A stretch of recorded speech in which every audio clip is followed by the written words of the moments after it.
hiyo meli ilikuja Tanzania, inafika kila siku haba, inatulia labda wiki 2 wiki 3, wananchi wanakuwa wanapita huko, wanaingia wanaangalia hiyo meli na kununua vitabu na nini.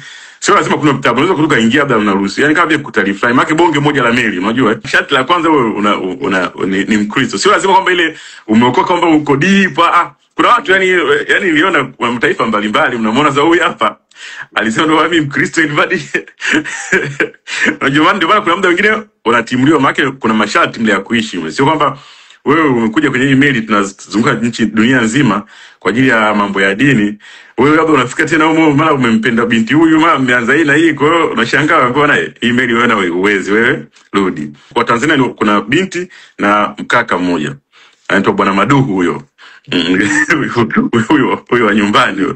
Kwa ndio mimi nilipata bahati kwenye meli, maana meli kuna sehemu ambazo unazungushwa, lakini sasa kwa wale pale na tunafahamiana kutoka Tanzania wamezungusha karibia meli nzima, yani paka kule, yani sehemu zote ambazo sio sehemu za kitalii, yani sababu ni ndugu zangu wajukuu wa Nyerere wote. Kwa hiyo nimefurahi nimeiona meli